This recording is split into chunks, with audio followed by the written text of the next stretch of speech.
Hai semuanya, apa kabar? Sehat, sukses, bahagia selalu. Jangan lupa subscribe, like, bagikan channel ini dan berikan komentar Anda agar kami semakin semangat dalam memberikan Anda berbagai update terbaru mengenai dunia pasar modal. Bagi Anda yang selama ini telah mendukung kami ucapkan terima kasih. Kami doakan Anda selalu diberikan kesehatan, rezeki, dan kebahagiaan yang melimpah. Jangan lupa aktifkan lonceng notifikasi agar Anda tidak tertinggal setiap kami mengeluarkan video terbaru. Dan langsung saja yuk kita mulai dengan market review kita untuk perdagangan hari ini, hari Jumat, yang merupakan juga Jumat terakhir di perdagangan minggu ini, Jumat 25 Juni 2021. Dan pada market outlook tadi pagi kami mengatakan bahwa walaupun hari ini adalah Jumat keramat, IHSG kami prediksi 51% akan berada di dalam zona hijau. Kenapa hanya 51%? Kami katakan ada bayangan kenaikan kasus COVID-19 yang cukup signifikan yang menghantui. Di samping tentunya adanya ketidaksamaan antara kenaikan dari Dow Jones yang berada dalam posisi hijau, tapi EIDO ETF Indonesia yang diperdagangkan di Amerika berada di dalam zona merah. Memang kalau kita lihat bukan cuma IHSG yang melemah, tapi memang LQ45 juga terus-menerus terpukul. Dan kalau kita lihat memang lemahnya saham-saham perbankan membuat IHSG tampak agak sedikit berat. Dan memang walaupun hari ini indeks IHSG berhasil ditutup sesuai prediksi kami di dalam zona hijau, tetapi LQ45 sendiri tetap berada di dalam zona merah hari ini. Kalau kita lihat hari ini LQ45 berada dalam posisi 853,849 atau melemah 0,1% atau 0,846 poin. Dan IHSG sendiri sebenarnya satu hari full hari ini berada di dalam zona hijau, berhasil mempertahankan diri di atas support psikologis angka 6.000. Dan IHSG dibuka hari ini di 6.027,220, sempat naik ke titik tertingginya di 6.067,792, namun akhirnya sempat turun ke titik terendahnya di 6.019,405, dan akhirnya IHSG ditutup di 6.022,399 atau mengalami kenaikan 0,17% atau 10,343. Dan memang ada dua saham yang kami catat menjadi bintang hari ini adalah saham yang justru adalah anak dari BRI, yaitu BRIS dan juga Agro.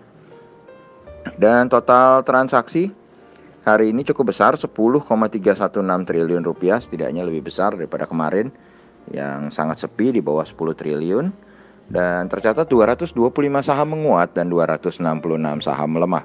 Market capital IHSG masih tidak bisa menyentuh 7.200 triliun, masih di 7.152,578 triliun rupiah. Dan investor asing kembali membukukan net foreign buy hari ini sebesar 44,96 miliar rupiah. Dan kalau kita lihat secara weekly atau satu minggu terakhir, IHSG ternyata masih dibeli oleh investor asing sebesar 1,32 triliun rupiah. Dan selama satu bulan terakhir investor asing masih net foreign buy selama sebesar 7,26 triliun rupiah. Jadi masih sebenarnya so far masih cukup baik ya kalau kita lihat dari faktor sentimen asing. Cuman memang faktor COVID-19 inilah yang cukup mengganggu perjalanan IHSG kita. Dan hari ini US dollar sedikit melemah terhadap rupiah, terpukul 56 poin atau 0,39% ke 14.429. Jadi rupiah cukup solid, sementara emas kembali back on track, kembali menguat 3,05 poin atau 0,45% ke 1.782,5 atau 826.907 rupiah kalau kita rupiahkan. Dan kalau kita lihat memang market regional Asia sendiri semua berada di dalam zona hijau kecuali Straits Times Index Singapura yang melemah 0,03% ke 3.118,620.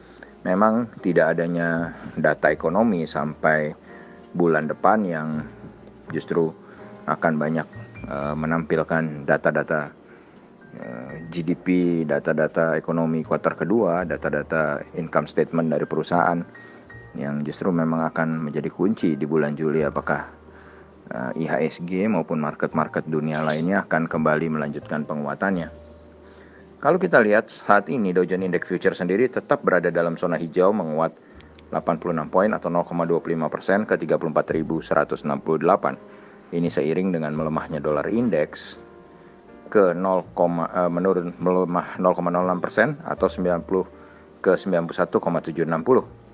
Sedangkan kalau kita lihat dari opening market regional Eropa, FTSE 100 Index London tampak menguat 9,38 poin atau 0,13% ke 7.119,35. Dan DAX Frankfurt melemah 0,17% ke 15.562,92.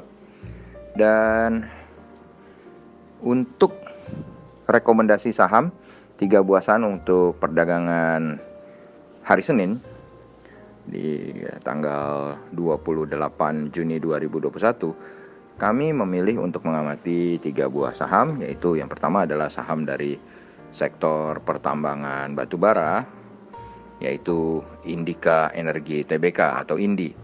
INDI hari ini ditutup menguat 20 poin atau 1,52% ke 1.335.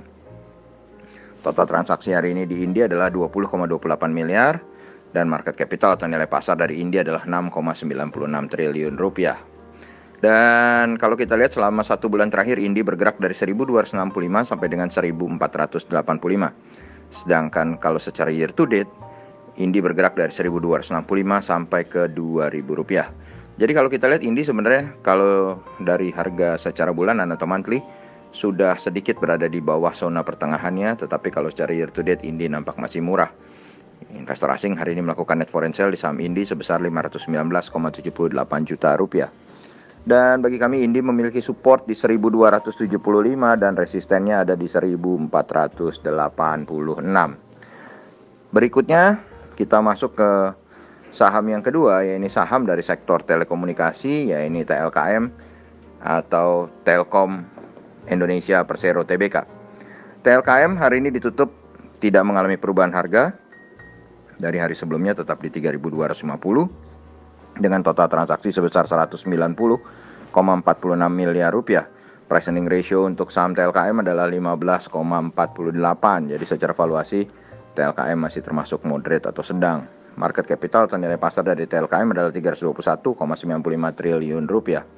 Kalau kita lihat selama 1 bulan terakhir TLKM bergerak dari 3.240 sampai dengan 3.570. Dan secara year to date Telkom bergerak dari 3.040 sampai dengan 3.640. Jadi bisa kita kategorikan baik secara monthly maupun secara year to date Telkom masih cukup murah. Dan investor asing hari ini melakukan net foreign buy sebesar 39,24 miliar rupiah di saham Telkom. Dan bagi kami Telkom memiliki support di 3.180 dengan resistennya di 3.500. Dan terakhir kita punya saham yang selalu ditunggu-tunggu, saham sejuta umat, apalagi kalau bukan Bank Rakyat Indonesia atau BBRI. BBRI akhirnya ditutup tanpa mengalami kenaikan, hari ini tetap di harga sebelumnya di 3.990 sama seperti Telkom. Total transaksi yang terjadi hari ini tidak besar, walaupun besar untuk ukuran saham lain hanya 303,44 miliar. Price earning ratio untuk BBRI adalah 18,02 dan market capital dari BRI adalah 492,15 triliun rupiah. Kalau kita lihat selama 1 bulan terakhir, BRI bergerak dari 3.860 sampai dengan 4.390. Dan secara year to date, BRI bergerak dari 3.820 sampai dengan 4.950. Jadi bisa kita kategorikan BRI masih cukup murah saat ini. Dan investor asing juga kembali melakukan net foreign buy di saham BRI sebesar 37,16 miliar rupiah selama perdagangan tadi ya. Dan bagi kami BBRI memiliki support di 3.860 dengan resisten di 4.400. Jadi trading range kami untuk BRI adalah dari 3.860 sampai dengan 4.400. Demikianlah apa yang kami bisa sampaikan kali ini, semoga bermanfaat bagi kita semua. Tetap sehat, tetap semangat, maju terus dalam mencapai profit maksimal di pasar modal Indonesia. Dan jangan lupa untuk selalu berusaha berbahagia. Sampai jumpa.